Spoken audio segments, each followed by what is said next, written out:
বিশাল নিয়ামতের সেই তৌফিক আল্লাহ তাআলা আমাদেরকে দান করেছেন যে আমরা এখনও আমাদের শরীরের অঙ্গ প্রত্যঙ্গগুলোকে ইবাদত বন্দেগী করার ক্ষেত্রে আমরা যথাযথভাবে ব্যবহার করতে সক্ষম। আল্লাহ সেই সক্ষমতা আল্লাহ এখনও আমাদেরকে দান করেছেন, আলহামদুলিল্লাহ। একটা সময় হবে যখন আপনি চাইলেও আপনার শরীরের অঙ্গ প্রত্যঙ্গগুলোকে ইবাদত বন্দেগী করার ক্ষেত্রে আপনি ব্যবহার করতে পারবেন না, কষ্ট হয়ে যাবে। কথা বলেন ঠিক না? হাতে, পায়ে, হাঁটুতে, গিরায় গিরায় শরীরের নানা অঙ্গ প্রত্যঙ্গে আল্লাহ না করুক নানান রকম বিমারির কারণে আপনি চাইলেও রুকু সিজদা যথাযথভাবে আদায় করতে পারবেন না, শান্তিতে আপনি ইবাদত বন্দেগী করতে পারবেন না। আল্লাহ তাআলা আস্তে আস্তে বান্দার তৌফিককে তুলে নেয়। এখনও রব্বুল আলামিন আমাদেরকে সেই তৌফিক দান করছেন যে আমরা এখনও আমাদের শরীরের সমস্ত অঙ্গ প্রত্যঙ্গগুলোকে আল্লাহ পাক সুবহানাহু ওয়া তাআলার জন্য আমরা খুব সুন্দরভাবে উৎসর্গ করতে পারছি। উচ্চস্বরে পড়ি আলহামদুলিল্লাহ। আল্লাহর নবী সাল্লাল্লাহু তাআলা আলাইহি ওয়াসাল্লাম হাদিসে পাকে বর্ণনা করেছেন, আল্লাহর নবী বলেন, আজিলু বিত্তাওবাতি ক্বাবলাল মাউত। ও আমার উম্মতেরা, তোমরা মৌতের আগে তওবা করে নাও এবং দ্রুততার সাথে তোমরা তওবা করো। আল্লাহ নবী কিছু কাজকে দ্রুত করতে বলেছেন, কিছু কাজকে দ্রুত করে ফেলতে আল্লাহ নবী নির্দেশনা দিয়েছেন। তোর মধ্যে একটা হচ্ছে ওয়াআজিলু বিত্তাওবাতি ক্বাবলাল মউত। আল্লাহ নবী বলেন, মৃত্যুর আগে দ্রুত তোমরা তওবা করে নাও। ওয়াআজিলু বিসসাদাকাতি ক্বাবলা তাহবিলিল মাল। এবং টাকা পয়সা থাকতে থাকতে সদকা করে দাও। আপনি জমিদার হয়ে সারা জীবন জমিদার থাকবেন এমন কোনো কথা আছে? কত জমিদার চোখের পলকে ভিখারি হয়ে গেছে, আছে না নাই? কত মিসকিনকে আল্লাহ চোখের পলকে জমিদার বানিয়ে দিয়েছেন, আছে না নাই? ভাগ্য কখন কার কেমন হয়ে যায় কোনো ঠিক নেই। আপনার এত যে অর্থ সম্পত্তি যেগুলো নিয়ে আপনি অহংকার করেন, সেগুলো আগামীকাল থাকবে কিনা তার কোনো গ্যারান্টি। আল্লাহ নবী বলেন, ওয়াআজিলু বিসসাদাকাতি ক্বাবলা তাহবিলিল মাল। মাল থাকতে থাকতে সদকা করো। নবীজি আমার আরো ইরশাদ করেছেন, ওয়াআজিলু বিতাজওয়িজিল বানাতি ক্বাবলাল ফাদিয়াতি। বলে কন্যা সন্তানদেরকে বিপদ আসার আগে বিয়ে দিয়ে দাও। এটার ব্যাপারেও তাড়াহুড়া করো। আল্লাহ নবী বলেছেন যে কন্যা সন্তানদেরকে নানান রকম বিপদ আপদ সংগঠিত হবার আগে আগে কি করো? দ্রুত শাদী দিয়ে দাও, শাদী দিয়ে দাও।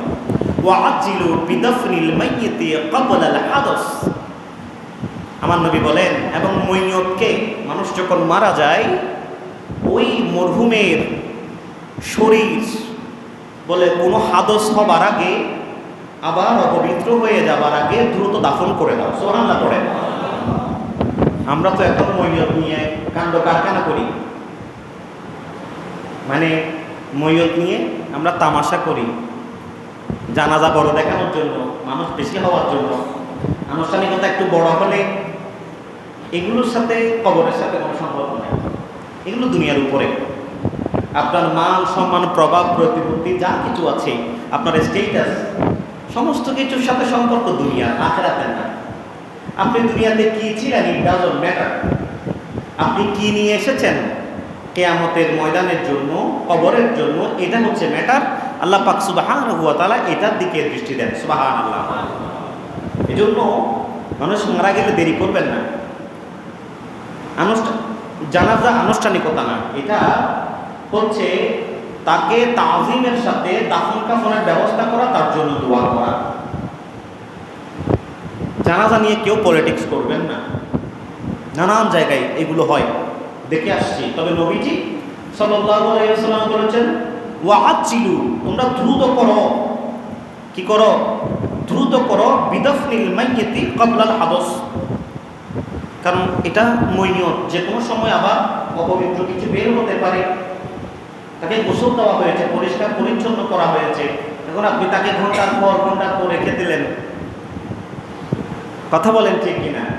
এই জন্য আল্লাহর ওলিরা, আল্লাহর আউলিয়া কেরামরা, তারা ইন্তেকালের আগে পরিবারকে ওসিয়ত করে, আমাকে দেরি করবে না, আমাকে নিয়ে, আমার লাশ নিয়ে দেরি করবে না, আমাকে দিনের পর দিন ফ্রিজের গাড়িতে ফেলে রাখবে না, আমার জিসিমকে তোমরা কষ্ট দিও না। এটা আল্লাহর ওলিরা, নেককার বান্দারা পরিবারকে বলে যায় এই কথা। এটা নবী, আল্লাহ নবীর নির্দেশনা। আল্লাহ নবী সাল্লাল্লাহু আলাইহি ওয়াসাল্লাম আরো ইরশাদ করেছেন, ওয়াআজিলু বিসসালাতি ক্বাবলাল ফাউত, তোমরা নামাজের ওয়াক্ত ফৌত হয়ে যাবার আগে তোমরা নামাজ আদায় করে ফেলো। ওয়াআজিলু বিইসতিআদাদিল মাউতি ক্বাবলা নুজুলি মালাকিল মাউত, এবং আল্লাহ নবী আরো ইরশাদ করেন, তোমরা মালাকুল মউত হাজির হবার আগে তোমরা মৃত্যুর জন্য পরিপূর্ণ প্রস্তুতি নিয়ে রাখো। সুবহানাল্লাহ পড়েন। মৃত্যুর জন্য কি নিয়ে রাখো? পরিপূর্ণ প্রস্তুতি নিয়ে রাখো। আমরা তো অপ্রস্তুত অবস্থায় মৃত্যুবরণ করি। আপনি 2 দিনের জন্য যখন ঢাকা যাবেন, একদিন আগ থেকে আপনি লাগেজ গোছান, কাপড় চোপড়। 1 বছরের জন্য আপনি ওমান যাচ্ছেন, বিদেশ যাচ্ছেন, 6 মাস পরে আপনি ব্যাক করবেন। আপনার অনেক বড় গাড়ি, যা কিছু আপনার দরকার, এই মোবাইল থেকে শুরু করে, মানিব্যাগ থেকে শুরু করে, চার্জার থেকে শুরু করে, আপনার লুঙ্গি থেকে শুরু করে কি লাগবে যাবতীয় যে জিনিসগুলো নেই, এগুলো মার্কেট থেকে কিনে আনেন আপনি। যাবার আগে মোটামুটি লাগেজ রেডি।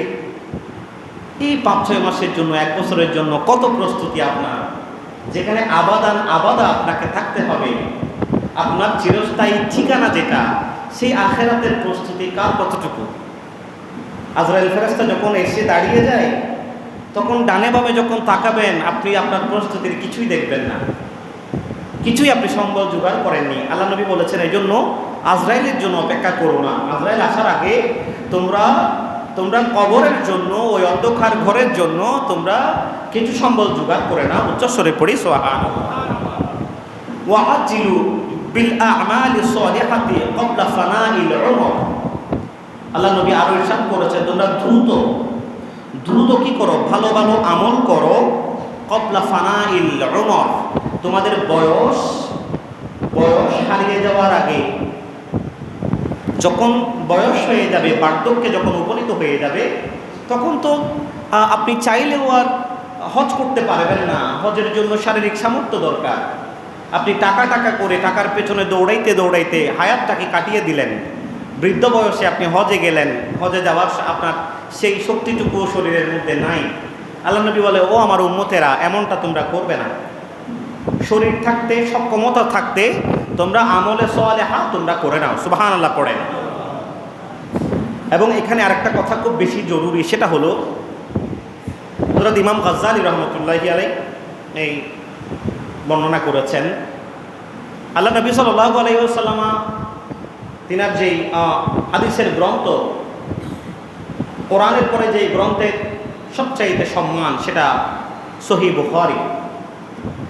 বুখারী শরীফের প্রথম হাদিস, ইন্নামাল আ'মালু বিন্নিয়াত ওয়া ইন্নামা লিকুল্লি ইমরিইন মা নাওয়া।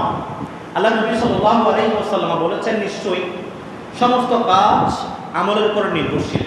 কিসের উপরে? সমস্ত আমল নিয়তের উপরে নির্ভরশীল। ইন্নামাল আ'মালু বিন্নিয়াত, নিয়তের উপরে সমস্ত কাজ নির্ভরশীল। হযরত ইমাম গাজ্জালী রাহমাতুল্লাহ আলাইহি বলে মসজিদ থেকে যখন মুসল্লিরা বের হয়, সবাই মুমিনের বেশে বের হয়। কেউ চোর ডাকাতের বেশে কেউ বের হয়। সবাইকে দেখতে মুমিন লাগে, মাথায় টুপি আছে, পাঞ্জাবি আছে, দাড়ি আছে। মসজিদ থেকে বের হওয়ার সময় মনে হয় সবাই মুত্তাকি, সবাই মুমিন। ওই একটু আগে আপনার যেই একজোড়া জুতা চুরি করে ফেলেছে যেই চোরটা, সেও কিন্তু মসজিদ থেকে মুমিনের চেহারা নিয়ে বের হয়েছে। কথা বলেন ঠিক কিনা? আপনার যেই জুতা জোড়া চুরি হয়ে গেছে, যেই ব্যক্তি চুরি করেছে তার মাথায় কিন্তু টুপি ছিল, হতে পারে তার গায়ের মধ্যেও পাঞ্জাবি ছিল। তো বলে সবাই মসজিদ থেকে বের হয় মুমিনের বেশে, এমনভাবে বের হয় দেখতে সবাইকে মুত্তাকির মতো লাগে, কিন্তু আল্লাহ পাক সুবহানাহু ওয়া তাআলা আমাদের কাছে মুত্তাকির মতো লাগলেও রব্বুল আলামিন সবার আমলকে গ্রহণ করেন না। বলে আল্লাহ বান্দার আমল গ্রহণ করার ক্ষেত্রে তিনটা জিনিস দেখে। কয়টা? তিনটা জিনিসের দিকে দৃষ্টি দেয়। প্রথম জিনিস হলো বান্দা কোন আমল করেছে, আমলটা কোনটা, কি নামাজ নাকি রোজা নাকি হজ নাকি যাকাত নাকি সদকা নাকি তেলাওয়াতে কোরআন, কোন আমলটা করেছে আগে সেটা দেখে। দেখার পরে বলে দেখা যাচ্ছে আমলটা ঠিক আছে, আমলটা কি ঠিক আছে, বলে এরপর আল্লাহ পাক সুবহানাহু ওয়া তাআলা তিনার কুদরতি নজর দেয় আর একটা জিনিসের দিকে। দুই নাম্বার জিনিস আমল কবুল হওয়ার জন্য তিনটা জিনিসের দিকে দেখে। তিনটা যদি সহি থাকে তবে আমলটা কবুল হয়। বলে দুই নাম্বার জিনিস হলো ফরহেজগারি, এই বান্দাটা ফরহেজ করে কিনা, এই বান্দাটা হালাল হারাম থেকে জায়েজ না জায়েজ থেকে ফরহেজ করে কিনা, ফরহেজগার কিনা, এটা দেখা হয়। বলে দেখা যাচ্ছে তার আমল ঠিক আছে, কিন্তু দুই নাম্বার সত্য ফরহেজগারির মধ্যে দেখা যাচ্ছে সে ফরহেজগার না, সে ফরহেজ করে না, সে ফরহেজ করে না। বলে সাথে সাথে ওই আমলটাকে বাতিল করে দেওয়া হয়, নাউযুবিল্লাহ করেন। এখন কোনো বান্দা দেখা যাচ্ছে তার আমলটাও ঠিক আছে, সে ফরহেজগারও, বলে এই দুই জিনিসটা সহি আছে। বলে অতএব সর্বশেষ আল্লাহ পাক সুবহানাহু ওয়া তাআলা নজর দেয় আরেকটা জিনিসের দিকে, এটা সর্বশেষ জিনিস, এটার উপরে ডিপেন্ড করে আপনার আমল কবুল হবে কিনা। বলে তিন নাম্বার জিনিসটা হলো আর নিয়ত, যে ওই বান্দার নিয়ত ঠিক ছিল কিনা, ওই বান্দার নিয়ত ঠিক ছিল কিনা। এখন দেখা যাচ্ছে তার আমলও ঠিক আছে, সে ফরহেজও করে, কিন্তু তিন নাম্বারে গিয়ে দেখা যাচ্ছে তার নিয়তে গন্ডগোল ছিল। বলে সাথে সাথে ওই আমলটাকে রিজেক্ট করে দেওয়া হয়, এটা আল্লাহর দফতরে আর কবুল হয় না, সুবহান নাউযুবিল্লাহ করে। তো এখন তিন নাম্বারে যখন দেখা যায় যে তার আমলও ঠিক আছে, ফরহেজগারিও ঠিক আছে, নিয়তও ঠিক আছে, এই তিনটা যখন দেখা যায় সহি আছে, তখনই ওই বান্দার আমলটাকে আল্লাহর দফতরের মধ্যে লিপিবদ্ধ করা হয়। উচ্চস্বরে পড়ি সুবহানাল্লাহ। এই কথাগুলো কেন বললাম? কারণ নিয়তের উপরে সমস্ত কিছু নির্ভর করে। সর্বশেষ আল্লাহ পাক যেটা দেখেন সেটা নিয়ত। এবং মনে রাখবেন এই নিয়তের উপর সমস্ত কিছু নির্ভর করে, এই কারণে আপনি কোনো খারাপ কাজকে ভালো কাজের নিয়তে যদি করেন, এটাও আবার আল্লাহর দরবারে কবুল হবে না। কোনো খারাপ কাজকে ভালোভাবে ভালো নিয়তে যদি করেন, কথাটা হয়তো একটু ক্রিটিক্যাল মনে হচ্ছে, আমি আপনাদেরকে বুঝিয়ে দেই। আপনি একজন মানুষকে খুশি করানোর জন্য আরেকজন মানুষের গীবত করতেছেন, একজনকে খুশি করানোর জন্য আপনি একজনকে খুশি করানোর জন্য আরেকজনের সাথে গীবত, আরেকজনের কথা গীবত করতেছেন। এখন আপনি চিন্তা করতেছেন আমি তো আল্লাহর বান্দাকে খুশি করাচ্ছি, আমি আল্লাহর বান্দাকে, আমার নিয়ত তো ঠিক আছে। বলে না, নিয়তের মধ্যে গন্ডগোল থাকলে আমলটা যত সুন্দরই হোক এটা আল্লাহ দরবারে কবুল হবে না। আপনি নিয়ত করেছেন যে বান্দাকে আপনি খুশি করাচ্ছেন, কিন্তু আপনার কাজটা তো খারাপ, আপনি তো করতেছেন গীবত, আরেকজনের বদনামি করতেছেন। আরেকটা উদাহরণ দিই, আপনি আত্মসাৎকৃত মাল কারো কাছ থেকে টাকা মেরে দিয়েছেন, কয়েক লক্ষ টাকার মালিক আপনি হয়ে গেছেন। আপনি চিন্তা করলেন আমি এখন কি করব, এই টাকাকে হালাল করার জন্য 10 লাখ টাকা মেরে দিয়েছি, 5 লাখ টাকা আমি মসজিদের মধ্যে দান করে দেব।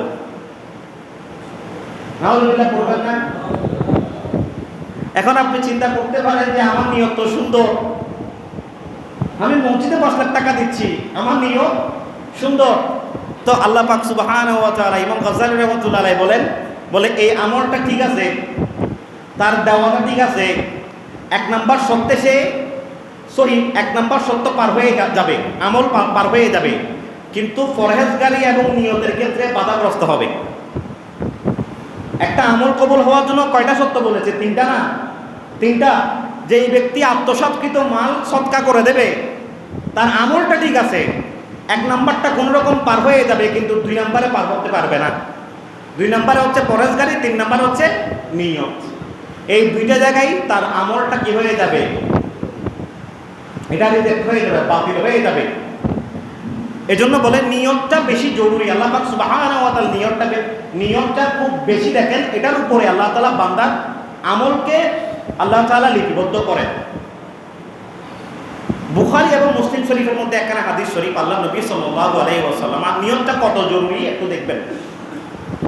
বুখারী এবং মুসলিম শরীফের মধ্যে আল্লাহ নবী সাল্লাল্লাহু আলাইহি ওয়াসাল্লাম একদিন সাহাবায়ে কেরামদেরকে নিয়ে বসে আছেন। তো নবীজি সাহাবায়ে কেরামদের মজলিসে তিনি বললেন যে ইদাল তাকা আল মুসলিমানি বিসাইফাইহিমা ফাল কাতিলু ওয়াল মাকতুলু ফিন্নার। আল্লাহ নবী সাল্লাল্লাহু আলাইহি ওয়াসাল্লাম সাহাবায়ে কেরামদেরকে বলতেছে, ও আমার সাহাবারা, বলে যখন দুজন মুসলমান একজন আরেকজনের সাথে তরবারি দিয়ে যুদ্ধ করে, কি দিয়ে? তরবারি দিয়ে।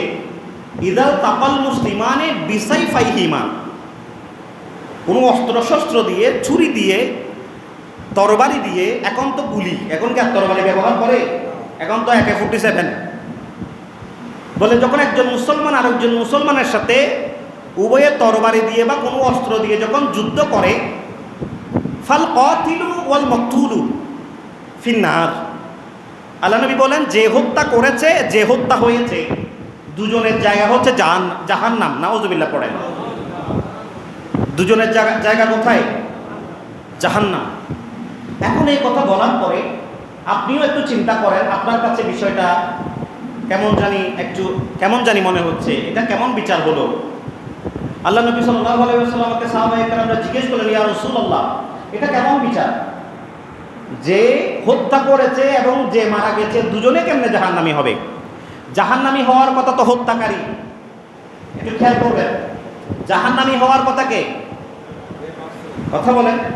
জাহান্নামী যে মেরেছে সে হওয়ার কথা জাহান্নামী, যে মরে গেছে সে কোনো জাহান্নামী হবে? আপনারা বিষয়টাকে বুঝতে পারছেন? এই প্রশ্নটা সাহাবায়ে কেরামরা আল্লাহ নবীকে কি করেছেন? ইয়া রাসূলুল্লাহ, এটা কেমন কথা, কেমন বিচার? যেই ব্যক্তি মরে গেছে সে কেন জাহান্নামী? আল্লাহ নবী সাল্লাল্লাহু আলাইহি ওয়াসাল্লাম বলেন, ইন্নাহু কানা হারিসান আলা কতলি সাহিবিহি। বলে ও আমার সাহাবারা, ওই ব্যক্তিও জাহান্নামী হবে এই কারণে, কারণ সে যখন ছুরি চালিয়েছিল তখন তার অন্তরের মধ্যেও নিয়ত ছিল তার ভাইকে মেরে ফেলা। নাউযুবিল্লাহ পড়ে। সে কি এমনি এমনি ছুরি চালিয়েছে? দুজন মানুষ একজনের সাথে একজন যখন ঝগড়া করতেছে, দুজনের হাতে অস্ত্র। আনফরচুনেটলি একজন মারা গেছে আর কি, কিন্তু যে মারা গেছে সেও তো তাকে মারার চেষ্টা করেছে, অ্যাটেম্প টু মার্ডার। তো এই জন্য আল্লাহ নবী সাল্লাল্লাহু আলাইহি ওয়াসাল্লাম বলেন, সে মারা গেলেও সে যদিও বা মকতুল, সে যদিও বা হত্যা হয়ে গেছে বলে, কিন্তু তার নিয়ত খারাপ ছিল, সেও তার ভাইকে মারতে চেয়েছিল। দুজনের অন্তরে নিয়ত একটাই ছিল, এজন্য দুজনের জায়গায় হচ্ছে জাহান্নাম। নাউযুবিল্লাহ। দেখেন নিয়তটা কত বেশি ম্যাটার করে। এজন্য হযরত সুফিয়ান সাউরি রাহমাতুল্লাহি আলাইহি বলে আগের যুগের মুমিন মুত্তাকি বান্দারা, আল্লাহর ওলিরা সুন্দর সুন্দর নিয়ত শিখত। নিয়ত, তারা কাজের আমলের সুন্দর সুন্দর নিয়ত শিখত, নিয়ত করত। আর এই যুগের মুসলমানরা আমল শিখে। কি শিখে? আমরা কি শিখি? আমল শিখি। কিন্তু আল্লাহর ওলিয়া কেরামরা নিয়ত শিখত। কেমনে কিভাবে করলে আমার নিয়তটা শুদ্ধ হবে, হ্যাঁ, তার কারণে তারা ওলি হয়ে গেছে। আর আমরা শিখি আমল। আমরা শিখি কি? আমল, লৌকিকতা, রিয়া, মানুষ দেখানো। বলে আমরা আমলের পেছনে দৌড়াই, আমাদের আমল সেখানে কোনো কাজে আসে না, আমাদের জিনিসের মধ্যে গন্ডগোল থেকে যায়। এজন্য ওলির দরজা আর সবাই পাচ্ছে না, মুমিন মুত্তাকি হওয়ার সুযোগ সবাই পাচ্ছে না। আল্লাহ পাক সুবহানাহু ওয়া তাআলা এখানে একটা বিষয় রেখে দিয়েছেন, যেটা আল্লাহর ওলিরা সবচাইতে বেশি উপলব্ধি করেছেন।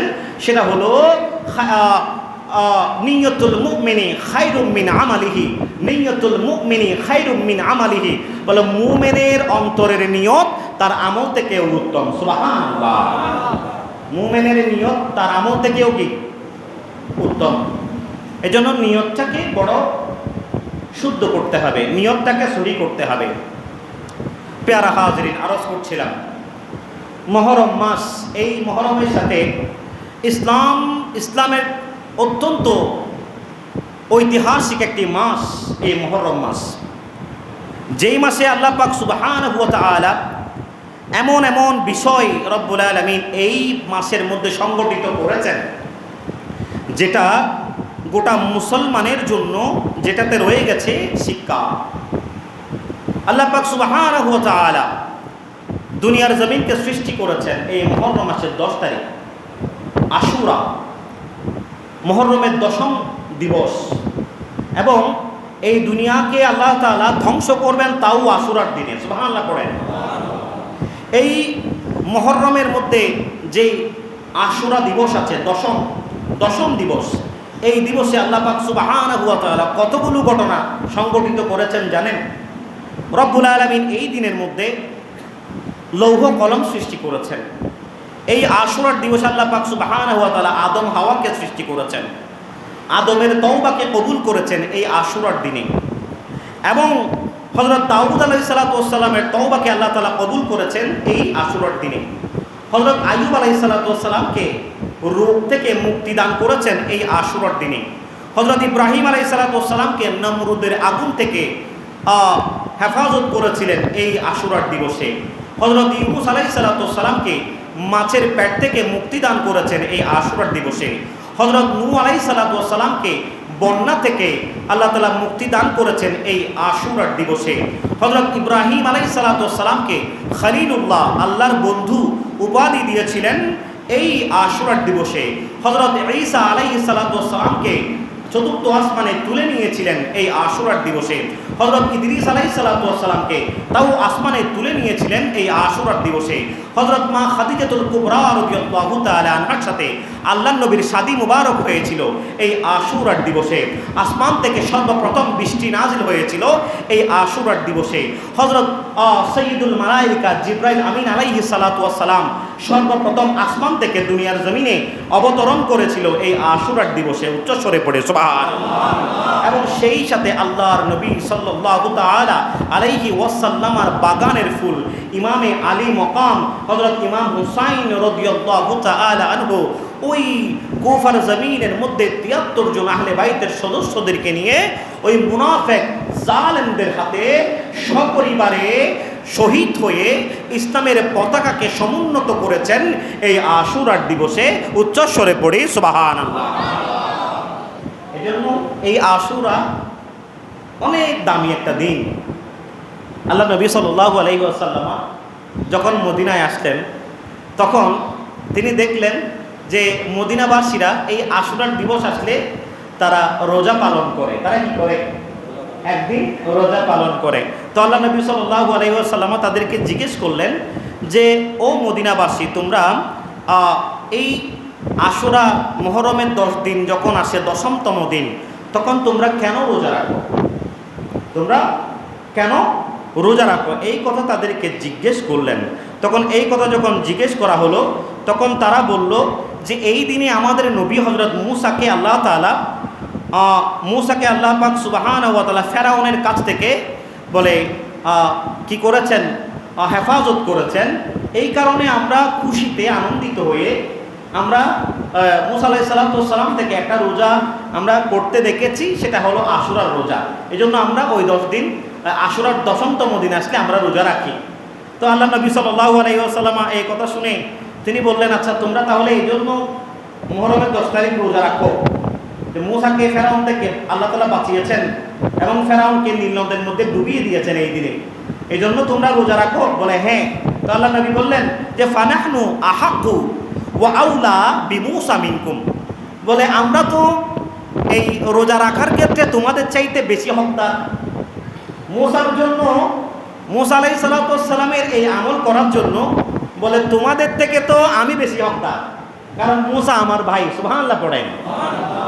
আল্লাহ নবী সাল্লাল্লাহু আলাইহি ওয়াসাল্লাম ওই দিন থেকে সাহাবায়ে কেরামদেরকে বললেন, তোমরাও আশুরার দিন আসলে একটা রোজা রাখবে। কি রাখবে? আশুরার দিন যখন আসবে একটা রোজা রাখবে। তবে শুধু একটা রোজা রাখলে এটা আবার ইহুদিদের সাথে মিলে যায়। আপনি যদি 10 তারিখ একদিন রোজা রাখেন তাহলে এই আমলটা তো ইহুদিদের সাথে মিলে যাবে, কারণ সেদিন তারাও রোজা রাখে, ইহুদিরাও রোজা রাখে। তো এখন কি হবে? আল্লাহ নবী সাল্লাল্লাহু আলাইহি ওয়াসাল্লাম বলেন ওয়াখালিফুল ইয়াহুদা, বলে তোমরা রোজা রাখবে ঠিক আছে, বলে ইয়াহুদিদের সাথে তোমরা কি করবে? মুখালেফ করবে, অর্থাৎ একটু সামঞ্জস্য, একটু ব্যস্কম রাখবে। কিভাবে ব্যস্কমটা? হয়তো আপনি 10 মুহররমের আগের দিন একটা রোজা রাখবেন, অথবা 10 মুহররমের পরের দিন একটা রোজা রাখবেন। তখন আপনার রোজা হয়ে যাবে দুইটা, আপনার সাথে আর ইহুদি রোজার সাথে কোনো মিল থাকবে না। সুবহানাল্লাহ, কথা বুঝতে পেরেছেন? এই জন্য আপনারা এই মুহররম 10 মুহররম আপনারা রোজা রাখবেন, আগে এবং পরে আরেকটা রোজাকে আপনারা বর্ধিত করবেন। এছাড়া আল্লাহ নবী সাল্লাল্লাহু তাআলা আলাইহি ওয়াসাল্লাম জীবনী থেকে দেখা যায় আল্লাহ রাসূল সাল্লাল্লাহু আলাইহি ওয়াসাল্লাম এই মুহররমের রোজা কখনো বাদ দিতেন না। এই আশুরার রোজা তিনি সব সময় রাখতেন। এবং হযরত হাফসা রাদিয়াল্লাহু তাআলা আনহা থেকে একটা হাদিস শরীফ তিনি বলেন ক্বালাত আরবাউন লাম ইয়াকুন ইয়াদউহুন্না নাবিয়্যু সাল্লাল্লাহু তাআলা আলাইহি ওয়াসাল্লাম, বলে আমি আল্লাহর নবীকে কখনো 3টা আমল বাদ দিতে দেখি নাই। একটা হচ্ছে সিয়ামু আশুরা, তিনি কখনো আশুরা রোজা বাদ দেননি। 2 নাম্বার হচ্ছে ওয়াল আশরা, বলে তিনি ওই জিলহজ মাসের যে 10 দিন, এই 10 দিনে তিনি রোজা আমি কখনো বাদ দিতে দেখিনি। এবং 3 নাম্বার হচ্ছে ওয়া সালাসাতা আইয়ামিন মিন কুল্লি শাহরিন, আমি তাকে কখনো প্রত্যেক মাসের 3 দিন রোজা বাদ দিতে দেখি নাই, কখনো 3 দিন, প্রত্যেক মাসের 3 দিন রোজা বাদ দিতে দেখি নাই। এবং ওয়ারাকা আতাইনে ক্বাবলাল গাদাতি, এবং আমি কখনো তাকে ফজরের সুন্নত বাদ দিতে দেখি নাই। সুবহানাল্লাহ, আল্লাহ নবীকে কখনো ফজরের সুন্নত বাদ দিতে দেখার নাই। তো এখান থেকে আমরা এই হাদিস থেকে বুঝতে পারি যে এই মুহররম মাসের রোজার বড় ফজিলত। এছাড়াও তাবরানী শরীফের মধ্যে এসেছে যে এই ব্যক্তি মুহররম মাসের একটি যে ব্যক্তি রোজা রাখবে আল্লাহ তাআলা তাকে 30টা রোজার ফজিলত দান করবেন। উচ্চ স্বরে পড়ে সুবহানাল্লাহ। প্যারা হাজিরিন, আল্লাহ পাক সুবহানাহু ওয়া তাআলা দুনিয়ার জমিনের মধ্যে এই আমল করার জন্য আমাদেরকে তৌফিক দান করুক এবং আহলে বাইতের সম্মান আমাদেরকে বোঝার তৌফিক দান করুক। আমরা আহলে বাইত নিয়ে আলোচনা হবে, আহলে বাইতের আলোচনা করতে হবে, আহলে বাইতের আলোচনা মহব্বত অন্তরে ধারণ করতে হবে। আহলে বাইত নিয়ে আলোচনা করলে কখনো শিয়া হয় না। আপনি ইমাম হুসাইনের কথা বলতে ভয় পাবেন এমনটা হতে পারে না। আপনাকে কেউ শিয়া ট্যাগ দিবে এই কারণে আপনি ইমাম হাসানের কথা বলবেন না, এমন হতে পারে না। আপনাকে কেউ শিয়া ট্যাগ দিবে এই কারণে আপনি মাওলা আলীর কথা বলবেন না, মা ফাতেমাতুজ জাহরার কথা বলবেন না, এমনটা হতে পারে না। কোরআনের মধ্যে আপনি সানিয়া ইসনাইনি ইয হুমা ফিল গারি ইয ইয়াকুলু লিসাহিবিহি লা তাহজান ইন্নাল্লাহা মা'ানা, আবু বকর সিদ্দিক রাদিয়াল্লাহু তাআলা আনহুর শানে আল্লাহ তাআলার এই নাজিলকৃত এই কোরআনের আয়াতের প্রতি আপনার যতটুকু বিশ্বাস আছে, যতটুকু তাজিম আপনি এই আয়াতের প্রতি করেন, ঠিক তদ্রূপভাবে আপনাকে কুল্লা আসআলুকুম আলাইহি আজরান ইল্লাল মাওয়াদ্দাতা ফিল কুরবা, আহলে বাইতের শানে এই আয়াতকেও আপনাকে অনুরূপ সম্মান তাজিম করতে হবে। সুবহানাল্লাহ, কথা বলেন ঠিক কিনা? সাহাবায়ে কেরামদের শানে যে আয়াতগুলো নাজিল হয়েছে সেগুলোকে আপনি অন্তরে যেরকম জায়গা দেন, খোলাফায়ে রাশিদিনকে যেভাবে আপনি অন্তরে জায়গা দেন, আহলে বাইতের রাসূলকেও আপনার অন্তরে জায়গা, কথা বলেন, অন্তরে জায়গা দিতে হবে। আমার নবী সাল্লাল্লাহু আলাইহি ওয়াসাল্লামের পরিবার পরিজন তাদেরকে আল্লাহ নবী সাল্লাল্লাহু আলাইহি ওয়াসাল্লাম সবার কাছ থেকে আলাদা করেছেন। আল্লাহ নবী সাল্লাল্লাহু আলাইহি ওয়াসাল্লাম ফাতেমাতুজ জাহরাকে, মাওলা আলীকে, হযরত হাসান হুসাইন রাদিয়াল্লাহু তাআলা আনহুমা উভয়কে আল্লাহ নবী কালো চাদরের নিচে এক জায়গায় আবৃত করে আল্লাহ নবী বলেছেন যে এরাই হচ্ছে আমার আহলে বাইত। এই কথা বলতে দেরি নাই, আসমান থেকে আল্লাহ পাক সুবহানাহু ওয়া তাআলা কোরআনে আয়াত নাজিল করে দিলেন, ইন্নামা ইউরিদুল্লাহু লিইউযহিবা আনকুমুর রিজসা আহলাল বাইত। আল্লাহ তাআলা বলেন আমি আপনার পরিবার, আপনার আহলে বাইতকে আমি সমস্ত রিজিস থেকে আমি তাদেরকে হেফাজত করতে চাই, আমি তাদেরকে হেফাজত করব। তো আল্লাহ নবীর বিবি আমাদের আম্মাজান উম্মুল মুমিন আল্লাহ নবী সাল্লাল্লাহু আলাইহি ওয়াসাল্লামের বিবি হযরত উম্মে আসমা রাদিয়াল্লাহু তাআলা আনহা থেকে দেখা যায় যে তিনি বলেন আমিও ওই চাদরের মধ্যে ঢুকতে চাইলাম, আমি ঢুকতে চাইলাম আল্লাহ নবীর সাথে, ওই মাওলা আলীর সাথে ফাতেমার সাথে, হাসান হুসাইনের সাথে আমিও কি করলাম, সেখানে যখন ঢুকতে চাইলাম তখন আল্লাহ নবী সাল্লাল্লাহু আলাইহি ওয়াসাল্লাম মানা করেছেন, ও আমার বিবি, তোমাকে এই চাদরের নিচে আসতে হবে না, তুমি আমার বিবিদের মধ্যে অন্তর্ভুক্ত, তুমি খায়রের উপরে আছো। তুমি কিসের উপর আছো? খায়রের উপরে আছো, তোমাকে এই চাদরের নিচে ঢুকতে হবে না। এখানে যারা আছে কেবল তারাই হচ্ছে আমার আহলে বাইত। উচ্চস্বরে পড়ি সুবহানাল্লাহ। এই আহলে বাইতের মহব্বত অন্তরে ধারণ করতে হবে পেয়ারা হাজিরিন, কারণ তাদের মহব্বতের মধ্যে আমার নবীর মহব্বত লুকায়িত আছে। আমার নবী ইমাম হাসান হুসাইনকে কখনো চেহারা কালো করতে দেননি। মা ফাতেমাকে, মৌলা আলীকে ছোটবেলা থেকে তাদের চেহারা কখনো আপনার কালো হতে দেননি। আপনি যদি তাদের প্রতি বিদ্বেষ রাখেন, হিংসা রাখেন, তাহলে কখনো আপনি আল্লাহ রসুলের রাজামন্দি পাবেন না। ইনশাআল্লাহ এই ব্যাপারে বিশদ আলোচনা সামনে আসবে, আমরা ইনশাআল্লাহ আলোচনা করব। রব্বুল আলামিন আমরা আজকে যা কিছু আলোচনা করেছি এগুলো আমাকে সহ আমাদের সবাইকে যথাযথ আমল করার সেই তৌফিক দান করুক। সকলে পড়ি আমিন। ওয়া আখিরু দাওয়ানা আনিল হামদুলিল্লাহি রাব্বিল আলামিন। ওয়াসসালামু আলাইকুম ওয়া রাহমাতুল্লাহি ওয়া বারাকাতুহু।